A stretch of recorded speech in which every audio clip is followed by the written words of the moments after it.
Саламатсыздар ма? Бүгінгі мастер-классымызда біз осындай керемет қатпар перде тігетін боламыз. Мынау портьерасы жаккард материалдан, қазіргі новинка, білесіздер, любой базарда табылады бұлар. Мінекей мынандай пошив болды. Мынау етегі 4х4 8 см және боковой шов қандай әдемі көріністе шығып тұр. Ал мінекей мына қатпарларымыз 10 сантиметрден 5 сантиметрден бөлгенбіз. Ол мастер-класстың соңына дейін көрсеңіздер, бәрін көріп түсініп шығасыздар. Және де бұған біз осындай әдемі сетканы жалғадық. Мінекей сеткамызды жалғап шықтық. Қалай жалғанғанымызда мастер-класста көрсеткенбіз, міне үстінен өткенбіз. Және де сеткамызды да 5-5 сантиметрден осылай жинап шықтық. Мына шетінде осы узор түсетіндей қылып. Бұл мына жағы тартылмайды. Мына жағы біз тартылмаймыз. Өйткені міне фиксация қылдық. Мінекей закреплять еттік, тігіп тастадық. Тек мына жағы жиналады, қыздар, гармошка болып. Оны қазір біз тартып көрсетеміз сіздерге. Мына жағы әрі складочка, әрі осылай гармошка қылып жинап алдық. Мінекей керемет болып жиналды. Енді осы ілген кезімізде, міне қыздар, осыны ілген кезімізде мына шетіндегі мына әдемі узоры міне осылай түсетін болады. Және мына төбесін қарасаңыздар, міне былайынан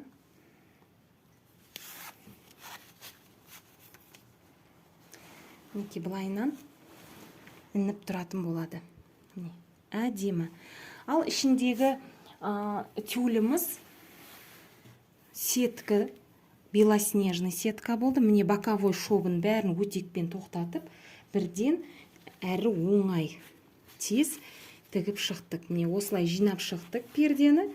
Енді ілуін көрсетеміз. Бірінші тігілу мастер-классын көріп алыңыздар, сосын соңында сіздерге нәтижесін көрсететін боламын. Ал кеттік енді бізге сәттілік. Мінекей, құрметті көрермендер, мен сіздерге мына перденің тереземізге қалай ілінетінін көрсетіп қойдым ручкамен. Біздің стенамыз общий ені міне 3 метр, ал биіктігі полдан потолокқа дейінгі, яғни жағы қағылған карнизіміздің размері 2,50 екен. Биіктігі 2,50, ені 3 метр. Осы бөлмеге осы пердені тігіп шығуды қалай есептеуімізді шығарамыз. Ең бірінші сіздерге қазір матаны біз таңдауды, сіз қалай таңдағанымды айттым. Енді портьерасын қалай есептейміз. Мынау үйдің биіктігі 250. Яғни оған қосамыз 4 сантиметр және 3 сантиметр. Общий 7 сантиметр. Бұл неге? Бұл басындағы 4 сантиметр біздің лентамыздың размері, 3 сантиметр басындағы петушогы болады. Оны кейін тігістің басында сіздерге көрсетемін. Ол 3 сантиметр карнизді жабу үшін. Плюс тағы 8 сантиметр ол етегіне кетеді. Етегін 4 сантиметр және 4 сантиметр қылып 2 бүктеп тігеміз. Және 20 сантиметр ол пердеміздің 2 шетке былайынан мінекей төгіліп ілініп тұру үшін, әдемі болып ілініп тұру үшін 20 сантиметр қосамыз. Ал егер клиент өте шұбатылып жерге тимесін десе, онда біз 10 сантиметрін алсақ болады.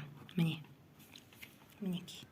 Өте ұзынды қаламайтын клиенттерге 10 сантиметрдің өзі жетеді. Ал еніне 2 сантиметрден бүктеп 4 сантиметр ғана мына жағын ғана қайтарамыз.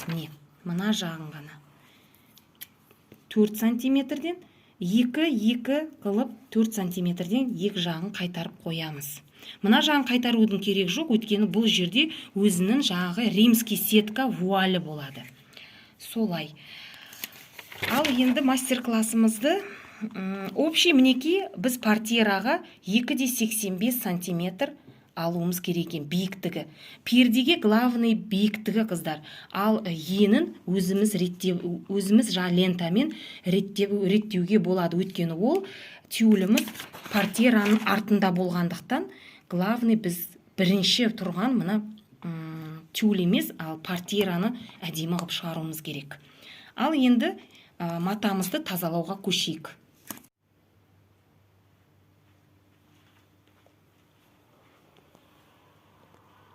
Құрметті көрермендер, мінекей экраннан алыстамай мұқият қараңыздар. Мен портьерамды төсеп қойдым ұзыннан. Мына ұзындығын 5 метр қылып таңдадым. Қазір біз чистка қыламыз. Шетіндегі мына кронкаларын қиып тастаймыз. Және шетінде тегістейміз. Ана екі шеті қисық пішілген. Қисық қия салған ғой енді рулоннан. Соны енді дүзеп алғаннан кейін ортасын екеуін беттестіріп тұрып, 2,5 қылып бөлеміз екі жаққа. Бірдей қылып. Соны сіздерге көрсете кетейін, қысқаша видео. Алыстамаңыздар. Мінекей мына кронка деген, қыздар, міне мынау. Бұның пайдасы жоқ. Бұны біз қайырып отқанда да, міне қараңыздар, мына жерде де уже орны бар. Бұл қайырған кезде де біз есептен жаңыламыз. Сол үшін бұны алып тастаймыз. Тігілсе де бұл жаман көрінеді. Сол үшін мінекей мына кронкасын бүкілін қиып тастаймыз. Мінекей.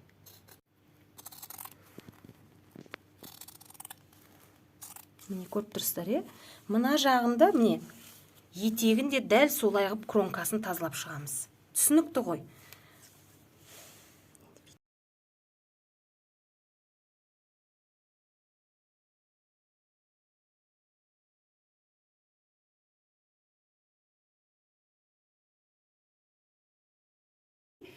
Матамызды осылай міне тазалап алғаннан кейін жаңағы 3 сантиметр, 4 сантиметр дегенімізді бүйтіп алып тұрып, новичоктар бірінші өтек басып алады. Оны алдағы видеода көресіздер. Лайк басып, қоңыраушаны басып, тіркелуді да ұмытпаңыздар. Алдағы жаңа видеодан құр қалмайсыздар сол кезде. Ал кеттік енді кронкаларын жан-жағын тазалаймыз. Қазір екі шетінде тазалауды көрсетемін.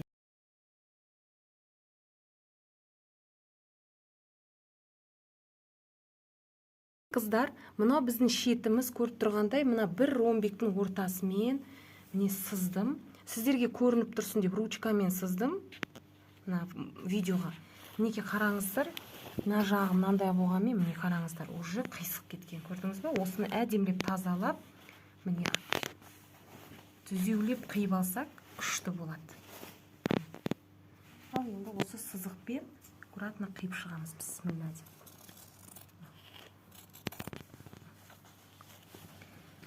Екі шетін осылай тазалап аламыз. Содан кейін барып, екеуін беттестіріп, тең ортасын бөлеміз. Екі жаққа әдемі күшті портьера болады сол кезде.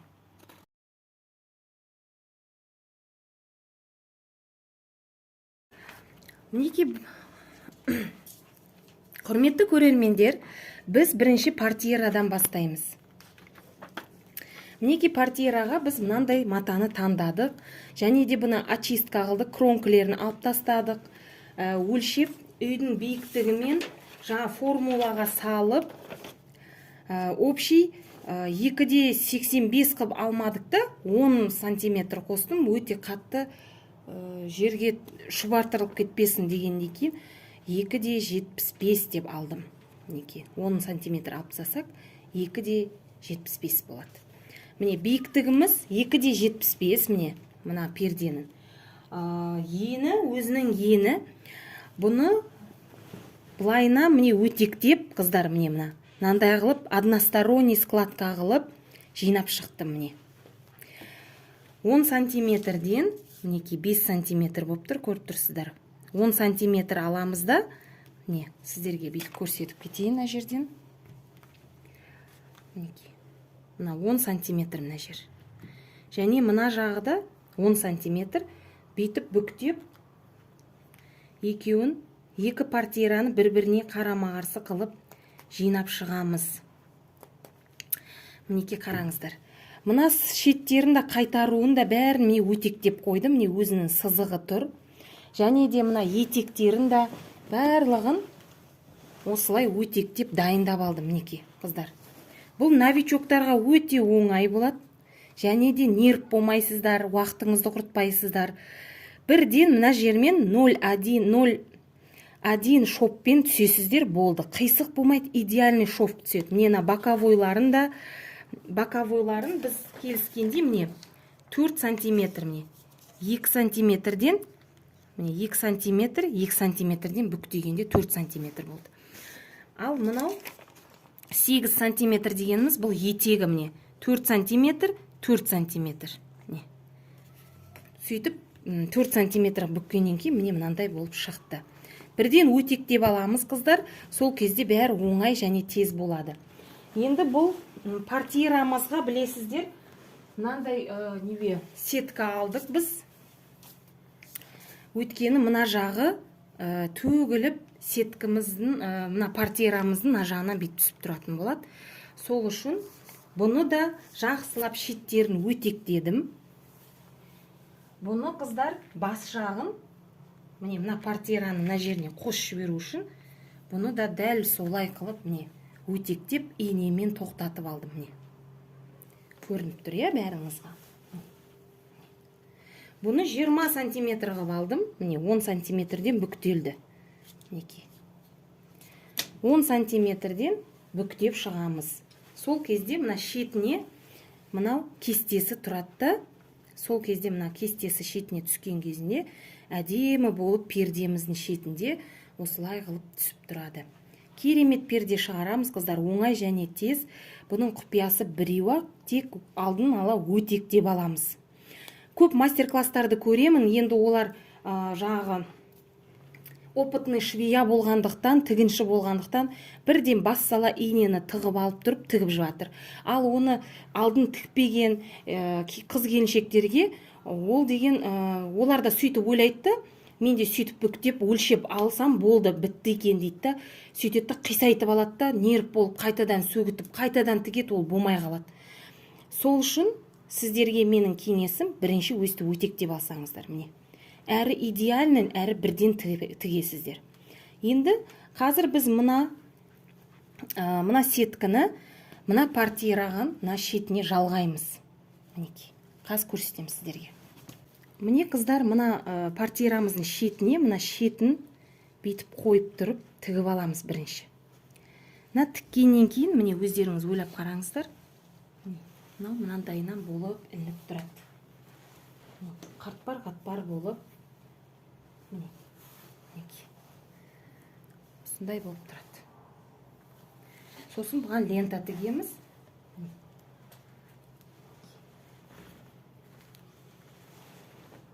Барлықтарыңызға түсінікті болды деп ойлаймын. Қазір тігіп ілгеннен кейін де түсінесіздер. Мына жақта тұрады. Екеуі қосылып кету керек. Сол кезде портьера, комбинированный портьера дейді бұны, сеточкой дейді. Сол кезде екі жаққа жиналған кезінде, мына біздің суреттегідей перде болайын деп тұр. Мына жағы мына қалың жаккард портьерамыз, мына жағы мына біздің сетка портьерамыз. Әдемі сәнді перде болайын деп тұр. Түсінсеңіздер. Ал енді машинкамызды дайындап алдық. Енді мына екеуін бірінші қосып аламыз. Содан кейін барып, реттестіріп, шеттерін қайтарып аламыз. Бәрін түгелдеп. Неке қыздар, біз мынаны беттестіреміз бір-біріне. Байқаңыздар, абайлаңыздар, мына инелер қолыңызға кіріп кетпесін. Беттестіріп тұрып, бетіп, инемен тоқтатып аламыз да, қалған жағында бетіп, ұштастырып отырып, мына өтек басылған жерді тікпейміз, қыздар. Мына ортасынан тігеміз соны. Бұлай қайтқаннан кейін бар, соны үстімен жүреміз. 0,1 шофты сол кезде көрсететін боламын. Енді бісміллә деп бастайық, қанеки. Мінеке, қыздар, мен алдын бетіп өтек басып алған едім, соны ортасымен тігеміз. Мына ұштастырамыз.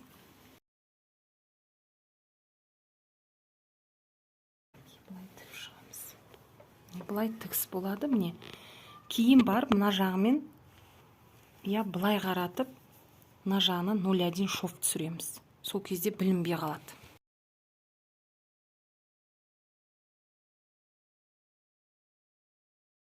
Неке, қыздар, мен мына портьерамды жаккард портьерам бүйтіп жаңа 4 сантиметрден 8 сантиметр бүйтіп қайтардым дедім ғой. А мынаны қайтара алмаймыз, өйткені бұл көлемі үлкен перде ғой. Сол үшін бұны биттестіріп отырып, бәрін қосып қайтару мүмкін емес. Сол үшін бірінші өстіп тігіп алғаннан кейін барып, кейін ұштастырып бүйтіп қиып алып, дәл осына сеткінді 4 сантиметрден 8 сантиметрден былайынан қайтарып, общий бәрін қосып тіккеніңіз дұрыс болады. Ал егерде мынаны тікпей жатып, беттестіріп қойып қиғаныңызда қисық болып кететін еді. Сол үшін осы бірінші лайфхакты ескеріп отырыңыздар. Бұндай модель пердені тіккенде. Ал енді екінші жағына көшеміз. Мінекей мына жағына кеп тоқтадым. Ортасынан. Жаңа білесіздер, мен мына жаққа өтек басып шыққанмын. Дәл сол жаққа қаратып, міне өтек басқан жерге. Дәл осылай қылып 0,1 шов салып тігеміз. Мені үстіңгі жібін портьерамен, түстес жіппен қойып аламыз да. Қалған жерге қайырып алып, мына жаққа қайырып қойсақ, мына сеткіден көрініп тұрады. Сол үшін сеткі білінбей тұру керек. Біздің ойымызша сондай болып шығу керек. Міне дәл шетіне қойып аламыз да. Мына өтек басылған жерді қолымызбен көмектесейік. Бүйтіп ұстап аламыз.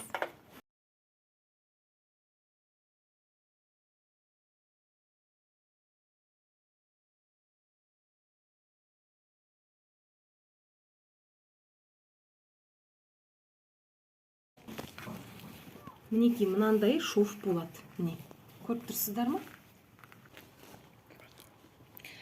Мінекей осылай шов түсті, қыздар, міне. Әдемі болып. Қазір складканың астында білінбей қалады. Ілген кезінде. Но зато аккуратный болды, мінекей. Енді мына жағын, міне, мына жағы бетіп тұр ғой.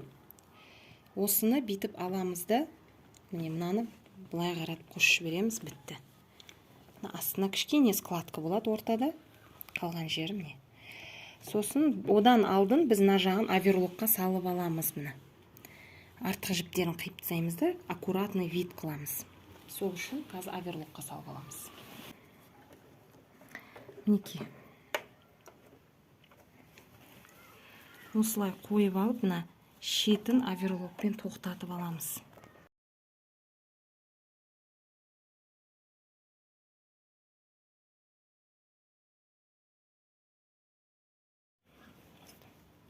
Мынаны алып тастайын. Қыздар, мінекей, енді мына неуемді тігіп аламыз. Мына шовты тігеміз әдемілеп. Міне 0,1 шов қылып тігіп аламыз.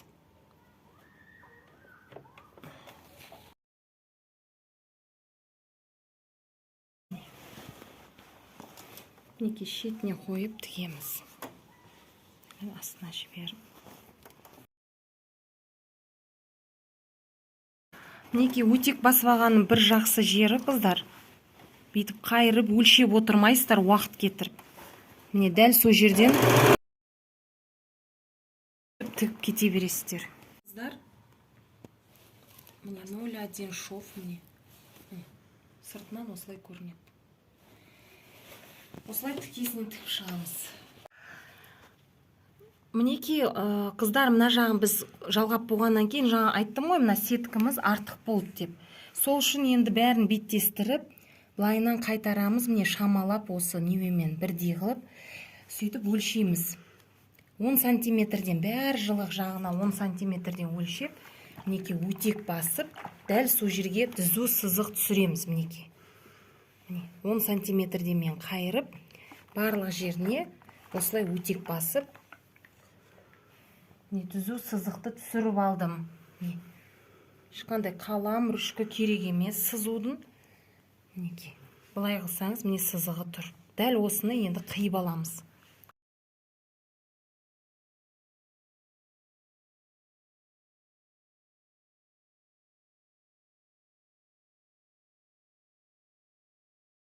Мінекей қыздар, енді мына портирамен бірдей қылып, бүйтіп қайтарып, өтектеп шығамыз сеткімізді да, сөйтіп тігіске саламыз.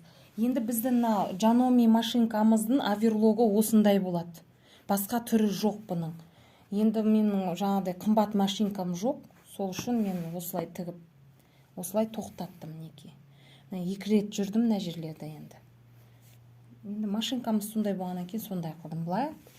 Ал алдыңғы жағы өте керемет, даже идеальный шов болды қыздар. Енді мне мына жағын көрсетіп жіберейін. Новичоктарға бірінші слойды 4 сантиметр мінекей қайырып алып тұрып, өтегімізді қойып кете береміз. Мінекей 4 сантиметрден өлшегіңіздер болмаса. Өлшеп отырып басыңыздар. Өлшеп отырып тіккеннен, өлшеп отырып өтек басқан жақсы. Тіккеннен қайтадан сөгітіп, жаңағы шаруаңызды бір істейтін жұмысты 3 рет істейсіз. Ал өтек басқан ол керемет. Сәл қисық болса қайтадан баса қоясыз. Жұмысыңызды үнемдейсіз. Уақытыңызды деп атқаным ғой. Так что ерінбей өтекпен дос боламыз қыздар. Мінекей барлық жақты қайтардым қыздар. Енді екінші слойды мына жағынан қайтармаймыз. Өтек басудың да өзінің сыры бар. Қайтадан сол жерден жаңағы жаккартпен бірдей болу үшін мына жақтан апармайсыздар. Мінекей енді мына жаккартымыз былайынан өтек басылып дайын тұр ғой. Дәл солай сеткімізді да соның ізімен апарамыз. Сол кезде мына жер бетіп ілген кезде юбка болып қалмайды. Именно сол жаккартпен бірдей болады. Мінекей. Түсінікті ғой бәріңізге. Қайтадан осы жақпен кете береміз. Жаккартымызбен бірдей болу керек. Мінекей жаңа сеткі жағынан бастамаймыз қыздар. Жаккарт жағынан бастаймыз. Ол үшін мына жаккартымызды бетіп, мына жағынан бетіп тігіп аламыз бірінші. 0,1 шовпен.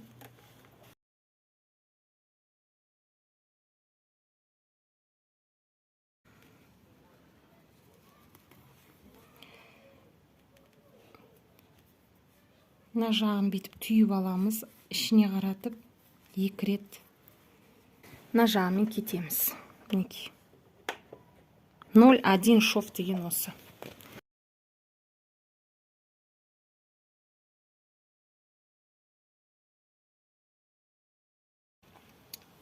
Мінекей көрметті көрермендер, осындай қылып етегі осылай әдемі болып қайтарылу керек. Міне идеальный шов болады осындай. Өтек басылғанның көмегі осында қыздар. Велюрға қалай басамыз дейсіздер? Велюрды да дәл өстіп басып істесеңіздер болады. Өйткені бәрібір сызық түседі, сол сызықпен үстінмен жүріп кете бересіздер. Сол кезде оңай болады сіздерге. Мына сеткімізге келген кезімізде қыздар шөрнегімізді ауыстырамыз ақ жіпке. Үстінде астында ақ жіпке ауыстырамыз.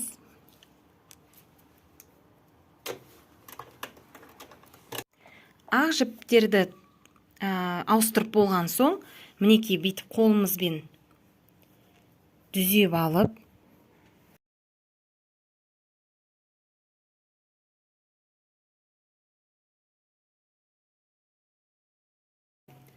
қараңыздар, мынандай әдемі шов болады. Мына артық жіптерді кейін алып тастаймыз. Мінекей өстіп үйлесіп кету керек.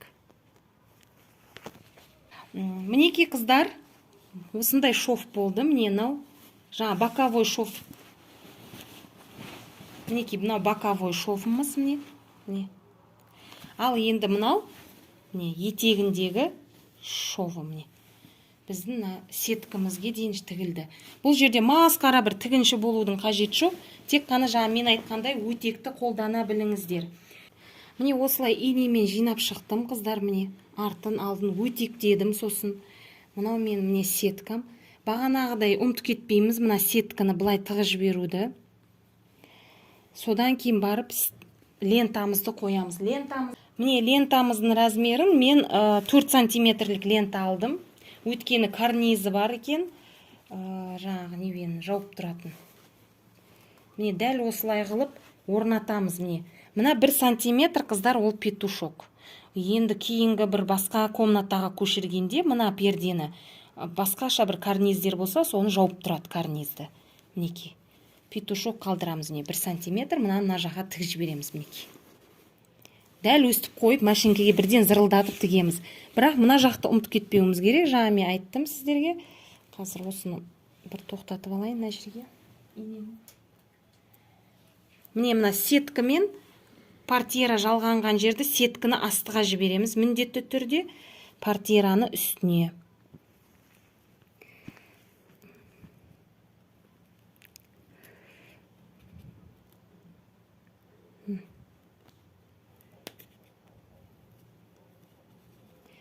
Бұлайынан тоқтатып қоямыз. Бұлайынан бейтіп міне тоқтаттық. Енді мына жағын алып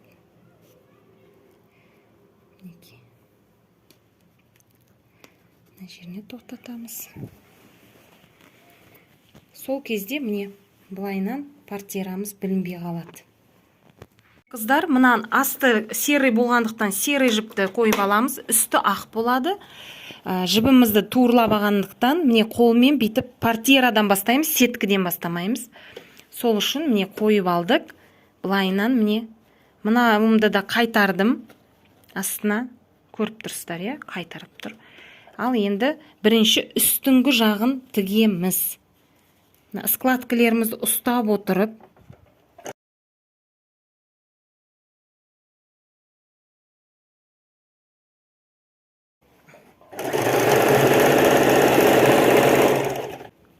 осы жағы жабылу керек міндетті түрде. Сол кезде әдем болады. Міне қыздар, өстіп тігіп кете бересіздер до конца. Барғаннан кейін қайтар жібересіздер. Астыңғы шофты мына жерден түсіресіздер. Міне. Сол кезде мынау да алынады, бірақ мынау жабылу керек міндетті түрде. Ал енді экраннан алыстамаңыздар, қазір нәтижесін іліп көреміз. Мінеке қыздар, мынандай шоф болады екен. Міне үстінен тігілгенде. Мінеке. Қазір астынан тігілгенде мына жерден түсет примерно шоф, әдемі болады. Кейін сіздерге түсіріп көрсетемін. Мінеке қыздар, мына өтек басқанның көмегімен мен бірден ғана боковой шофтарын тюлімнің боковой шовын міне тігіп шығардым. Мінеке. Ал енді басына лентаны тігінен бейтіп қайтарып алам да, бірақ жібін шығарып алам. Кейінірек бейт тартатын боламыз ғой. Сол үшін міне бұны да өтек басып алдым. Мінеке. 5 сантиметр қылып қайтарып, міне өзі әдей сөйтіп тұр. Енді қисық тігілмеу үшін міне мына жақпен ұштастырып, міне мына жағын бірінші үстіңгі шофты тігіп аламыз. Мінеке. Машинкеге қоямыз. Мынау жағаласып кетті ғой. Мінеке қыздар. Енді қараңыздар. Мына жағы бүгілген жақта жабылу керек. Мына жақта міне қолмен екі жағын ұстап отырып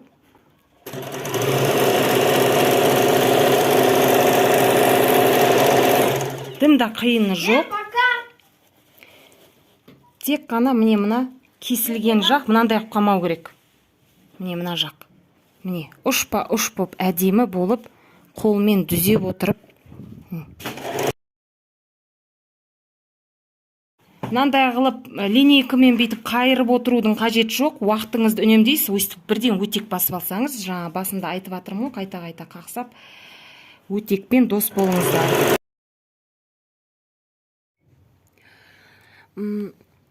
Қыздар, мінеке біз портьераны бейтіп тігіп шықтық жаңа. Лентасын мінеке сіздерге көрсеттім ғой, шовын. Бірақ неве сеткімізге келгенде тоқтаймыз да, мына жерін бейтіп зафиксировать етіп, закреплять етіп тігіп тастаймыз. Өйткені портьерамыз, мына жаккард портьерамыз 90 сантиметр болды примерно. Біздің тереземіздің размері 3 метр. Әр портьера 1,5 метрден болу керек. Сол үшін біз мына жерден тоқтадық. Енді мына жағына міне дәл солай қылып жинап кете береміз. 10 сантиметрден бүгіп, міне сеткімізді өтекпен бүйтіп жіберсеңіздер, міне қатып қалады, лента бірден тігіледі. Енді бұл жағындағы лентаны тіккен кезімізде тартылатын қыламыз. Әрі складкасы бар, әрі былай лентамыз тартқан кезінде мынандай әдемі болып жиналатын болады. Әдемі көрінетін болады. Сол үшін біз мына жерді закреплять етемізді. Мына жағы да 80 ба 90 сантиметр шығып тұр, бірақ кішкене жинайтын қыламыз. Осыны да бір көрсетіп кетсем сіздерге, міне осылай ерінбей жинап шықсаңыздар күшті болады.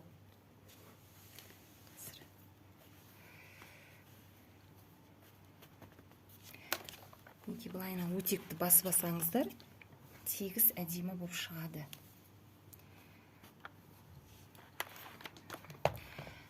Ол үшін мінеки 10 сантиметрді белгілеп аламыз, мына жерден. Тап осы жерді алып, мына жерге әкелеміз. Мінеки. Міне әкеліп алып, өтегімізбен әдемілеп із салып, инелердің көмегімен тоқтатамыз. Екі жағында бірден тоқтатып алсаңыз өздеріңізге күшті болады. Өйткені тайып кетпейді, лента тігіп жатқанда, білесіздер, сетка өте қисайып жібереді. Көбінесе новичоктар қиналуы мүмкін. Жай бір лентаны ұзыннан тігуін өзі қиын бұған. Сол үшін осылай қылып кете береміз. Ал экраннан алыстамаңыздар, қазір біз лентаны тігіп тартып көретін боламыз. Міне жағы жерді бекітіп аламыз. Өйткені бізге мына қалың портьераның тартылуының керек жоқ, тек қана бізге сеткісі бар жер тартылса болды, қыздар. Қазір енді мынаны фиксировать еттік. Енді мына жағына қойып алып,